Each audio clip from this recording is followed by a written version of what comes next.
Video games are still a relatively new form of media. They're much newer than something like music or movies. However, we're getting to the point where some form of preservation is going to be necessary, unless we want many games to become forgotten memories.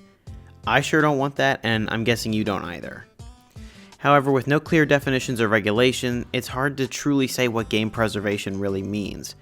I've gone back and forth on this subject on this channel numerous times, and it's time to open up the discussion again. There have been points where I've said that game preservation can only truly be done if we save all the physical media out there. Though physical media is very important, there are a lot of limitations with that stance. First, games will not work forever. Even cartridges and the consoles they are intended for will die out at some point, no matter what we do to slow their degradation. Emulation becomes extremely important then. Of course, emulation does not include things like boxes and manuals, which is something I've stressed greatly on this channel. Therefore, having the relevant scans of those items is also crucial.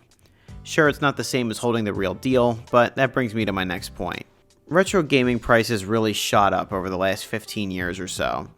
I've talked about before how I sold a lot of my original childhood collection for some financial and physical reasons, and then felt the burden was too great to truly rebuild it all. I still collect in some way, but not nearly at the pace that I used to, and I don't collect for all the same consoles I used to.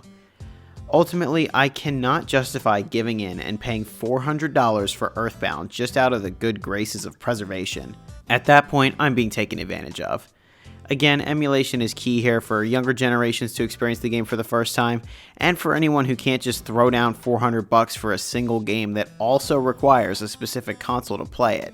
I mean, you have to put your foot down financially. Don't get me wrong, I absolutely love physical ownership and I really value it.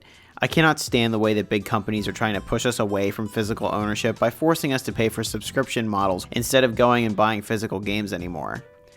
I think new games and retro games are very different in this way. I still buy a lot of games for my Switch and even the Wii because I can still afford to do so. If it's possible and if I have an easy means to record footage, I'm going for a physical copy most of the time. Let's take a look at a more obscure retro example as well. I absolutely love the game Gekiga Boy on the PC Engine. What the f*** is that? The PC Engine is not a Windows-based computer, rather the Japanese version of the TurboGrafx 16. Gekiga Boy was not released in the US, and so I'd have to import the console. If I wanted to actually be safe about it, I'd also have to get a voltage converter since Japan is generally on a different voltage than the US. And I'd have to buy the game, which is around the $300 mark. All that just to play a little game about taking pictures. Reasons like this are why emulation is such a key part in preserving gaming, even if it's an imperfect solution. No, I probably won't ever get to hold the Gekiga Boy HuCard, but can I play it and talk about it on the internet and tell you all about it? Absolutely. In that way, I feel like the game is preserved at least to a certain extent. Finally, game preservation to me is more than just the ability to play games, it's also sharing our stories about gaming together. This is the crux of why I do YouTube, and why my channel is called Video Game Preserve. Not only do I want to advocate for accessibility when it comes to playing games, but I also want to preserve my own memories with gaming. I'm doing so by documenting them on this channel, and not only am I sharing childhood memories, but also new ones that I've created while playing games for these videos. Pretty much any gameplay clips that you're seeing are of me actually playing the game. I try not to rely on others for gameplay, but if I have to, I will. Anyways, the most important thing with video games is that we experience them and enjoy them together.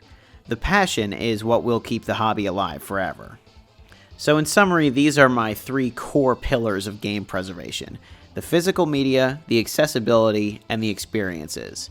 If you have all three of them for a certain game, then it's very well preserved. So yeah, something like Gekiga Boy is obviously lower in the physical media pillar.